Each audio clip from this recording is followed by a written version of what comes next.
Analysis. Gait analysis का जो topic है ये फ़िज़िकल थेरेपी स्टूडेंट्स के लिए और फिज़ियोथेरेपी डॉक्टर्स जो होते हैं उन सब के लिए अहम है। गेट एनालिसिस कब शुरू होता है? जैसे ही कोई मरीज़, कोई पेशेंट आपके क्लिनिक में, आपके जहाँ आप प्रैक्टिस करते हैं वहाँ एक पेशेंट आपके पास आता है, तो आपका ऑब्ज़र्वेशन का सेक्शन जो है वो शुरू हो जाता है और इस तरह आप अपने पेशेंट का सबसे पहले गेट एनालिसिस करते हो। गेट एनालिसिस क्या होता है? गेट इससे पहले हम समझते हैं गेट को कि गेट क्या है। तो द वे वी वॉक एक ऐसा तरीक़ा, एक चाल जिस पे हम चलते हैं, ठीक है। एक इंसान जिस तरह चलता है वो लोकोमोट करता है, उसको कहता है उसका गेट। तो गेट को समझने के लिए हमें सबसे पहले गेट के दो अहम फेजेस को समझना बहुत ज़रूरी है। इनमें से एक फ़ेज़ है गेट का stance phase. Stance phase gait का वो फ़ेज़ है जिसमें आपका फुट जो है वो ज़मीन के साथ इन कांटेक्ट होता है, ठीक। और दूसरा अहम फ़ेज़ गेट का वो है swing phase. Swing phase gait का वो फ़ेज़ या वो मरहला है जब इंसान का फुट जो है, पाँव, वो हवा में होता है, यानी वो एयर में होता है, वो ज़मीन के साथ फ़िज़िकल उसका कोई कांटेक्ट नहीं होता। इस फ़ेज़ को कहते हैं स्विंग फ़ेज़। इन दोनों फ़ेज़ेस को समझने से पहले हम गेट साइकिल को थोड़ा समझते हैं कि आप गेट साइकिल की डेफिनेशन को ज़रा गौर से देखें कि गेट साइकिल क्या चीज़ है। This is the time period or sequence of events or moments during walk in which one foot contacts the ground to win the same foot again contacts the ground. It is also known as stride. Gait cycle को हम STRIDE भी कहते हैं और ये क्या होता है कि एक फुट इंसान का जो ज़मीन के साथ इन कांटेक्ट होता है और वो फुट जो है वो दोबारा ज़मीन के साथ कांटेक्ट पर आ जाता है, तो एक गेट साइकिल जो है वो कंप्लीट हो जाता है। आम तौर पर जो गेट साइकिल है ये शुरू होता है आपका हील स्ट्राइक से। मैं यहाँ पर दोबारा स्टांस फेज़ को डिफ़ाइन से करने से पहले गेट साइकिल के इस फेज़ को डिफ़ाइन करता हूँ कि ये आपका स्टांस फेज़ है जिसका शुरू होता है हील स्ट्राइक से। तो ये हील स्ट्राइक एक फुट का है। फ़र्ज़ करें ये आपके राइट फुट का हील स्ट्राइक है। हील ज़मीन से जब स्ट्राइक करता है तो इसके आगे के फेजेस शुरू होते हैं। अब गेट साइकिल कब कंप्लीट होगा कि यही फुट ज़ाहिर है जब ये हील स्ट्राइक इसका हो जाएगा तो ये आगे फ्लैट फुट में जाएगा, यानी स्टांस पेस कंप्लीट करेगा।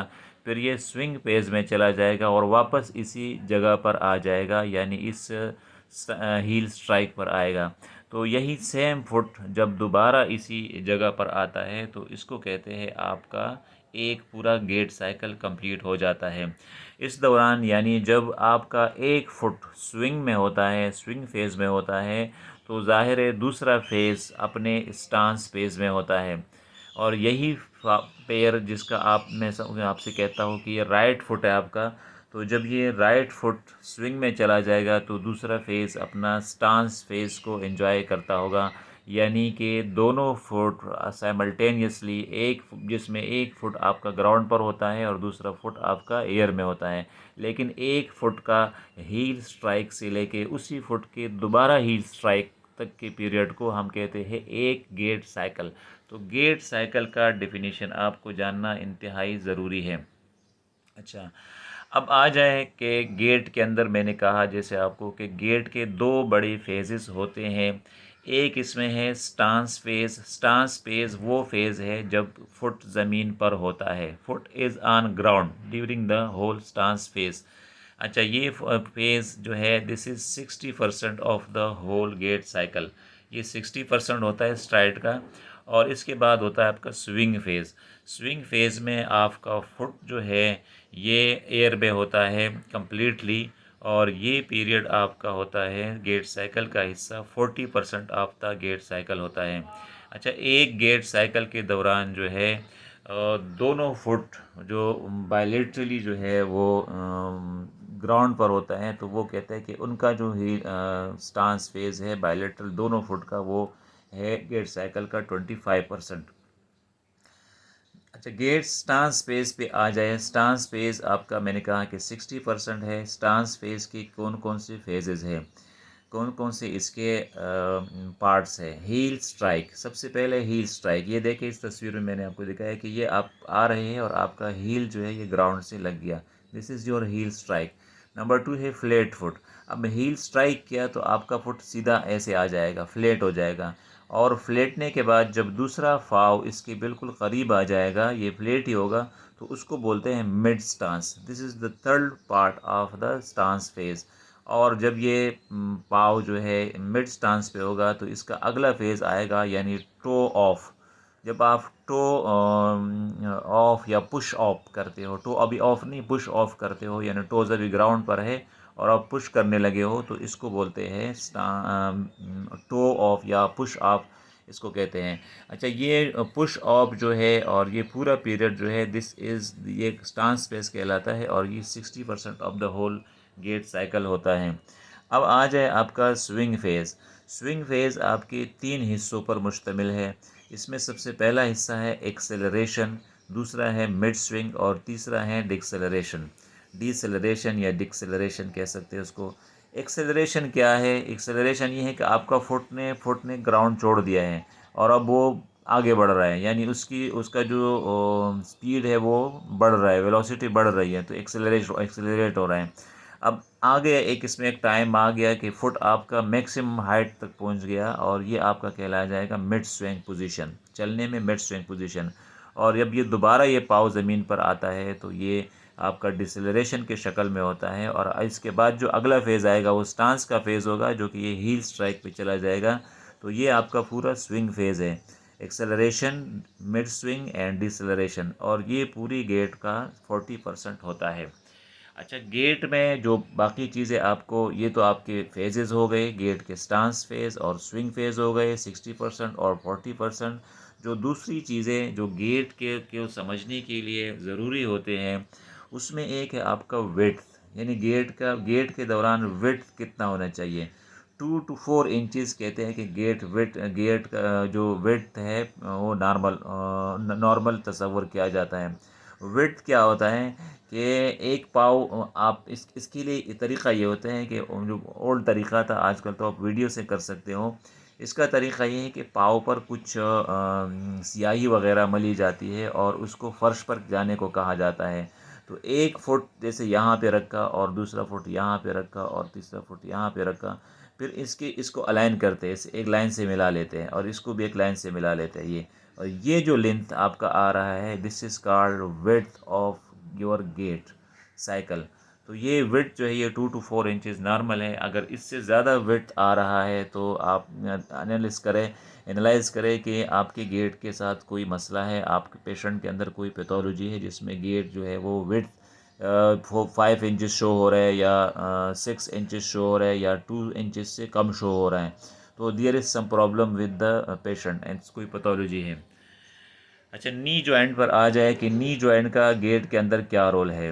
तो स्टांस फेस जो है remains flex during the whole of the stance phase. आपका जितना भी स्टांस फेस यहाँ पे आ रहा है, इसमें आपका नी जो है ये हल्की सी फ्लेक्शन में होता है, यानी हील स्ट्राइक में आपका ये एक्सटेंशन में होता है, लेकिन ये किसकी हल्की सी फ्लेक्शन शुरू हो जाती है, और फिर आगे बढ़ते बढ़ते आपका ये इसके जो फ्लेक्शन है वो बढ़ता जाता है।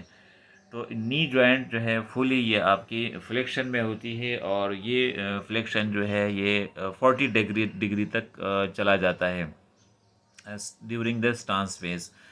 अच्छा, अब आ जाए एवरेज लेंथ ऑफ द स्टिप। जब आप स्टिप लेते हो तो आपकी एवरेज लेंथ क्या होती है स्टिप की एवरेज लेंथ की आपकी 15 इंचज़ होती है, यानी एक कदम या जो आपका गेट साइकिल जहाँ कंप्लीट होता है, तो इसकी लेंथ आपकी स्ट्राइड की लेंथ 15 इंचज़ होनी चाहिए, ये नॉर्मल है।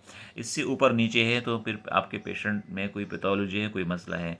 तो आप जब ये विड्थ नापते हो तो इसके साथ आप यहाँ से और यहाँ तक आपका डिस्टेंस, ये जो वर्टिकल डिस्टेंस है, ये लीनियर डिस्टेंस है, ये भी आप नापें तो ये 15 होनी चाहिए।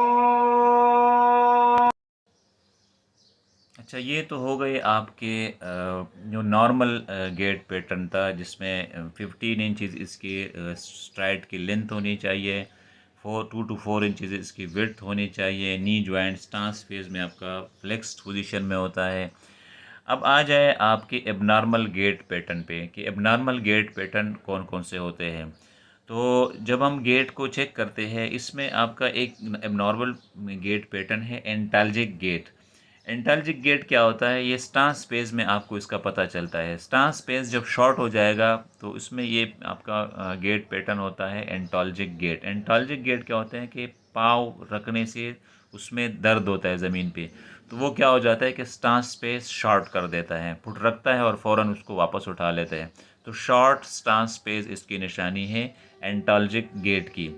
नंबर 2 आपका है हेमिप्लेजिक गेट। हेमिप्लेजिक गेट में चूँकि एक पूरा साइड, आधा साइड इंसान का काम नहीं कर रहा, अब जब ये बंदा आगे मूव करता है, चलता है, तो उनकी हिप की फ्लेक्शन नहीं हो रही, नी की प्रॉपर फ्लेक्शन नहीं हो रही, तो ये फुट को घुमा के लेके जाता है। इसको कहते हैं सर्कमडक्शन गेट। हेमिप्लेजिक गेट को सर्कमडक्शन गेट कहते हैं, यानी फुट को ऐसे ऐसे करके घुमा के लेके आ रहा है, ऐसे ऐसे घुमा के लेके आता है। अच्छा, पार्किंसोनियन गेट। पार्किंसोनियन गेट को फेस्टेनेंट गेट भी कहता है, यानी बांधा हुआ। एक इंसान जब पार्किंसन डिजीज़ का पेशेंट होता है तो उसमें ब्रेडी का इनिशिया होता है, इनिशियल मूवमेंट नहीं होती, और जब ये चलता है तो जैसे किसी को बांधा होता है ऐसे, तो मुश्किल से ऐसे वॉक कर रहा होता है, तो this is called parkinsonian gait. अच्छा, फिस्टेनेंट गेट और टेंडलनबर्ग गेट। टेंडलनबर्ग गेट क्या है? टेंडलनबर्ग गेट में ये है कि इसमें टेंडलनबर्ग साइन होता है, यानी एक साइड के अबडक्टर्स आपकी वीक होते हैं, जैसे कि फाइब्रस डिस्प्लेजिया में होता है, या इसकी हिप की कोई किसी किस्म की पैथोलॉजी है। तो यहाँ पर क्या होता है कि जब बंदा वॉक कर रहा होता है टेंडलनबर्ग गेट में, तो वो पूरी तरह जो है वो उसका जब जब वो एक स्टेप एक साइड पर वेट लेते हैं तो उसका पेल्विस ड्रॉप हो जाता है, the pelvis drop to the other side. तो पेल्विस जब ड्रॉप होगा आपका, तो इस गेट को कहते हैं ट्रेंडेलेनबर्ग गेट। अच्छा, हैंड्स ऑन नी गेट, ये भी एबनॉर्मल गेट का एक पैटर्न है। पोलियो के मरीज़ को आपने देखा होगा कि वो उसका एक पाँव शॉर्ट होता है और उसके क्वाड्रिसेप्स काम नहीं कर रहे होते। जहाँ क्वाड्रिसेप्स काम नहीं करेंगे और फुट शॉर्ट होगा, तो बंदा आगे चलने के लिए क्या करेगा? ये हाथ घुटने पे रख के ये नी को उठा के जाएगा। तो this is called hands on knee gait. और सीजर गेट्स ये डायप्लीजिया के पेशेंट्स में होता है, या पैराप्लीजिया के पेशेंट्स में, या सीपी मरीज़ों में होता है, जिनमें दोनों लोअर लिम्स जो है वो पैरालाइज होते हैं और वो स्पास्टिक होते हैं। तो वो कैंची की तरह ऐसे करके मिला मिला के ऐसे बंदा वॉक कर रहा होता है। तो this is called scissors gait. तो ये 6 मैंने आपके लिए मशहूर जो well known abnormal gait patterns है वो लेकर आया था, और नॉर्मल गेट पैटर्न्स उम्मीद है कि आपको ये चीज़ें समझ में आ गई होंगी।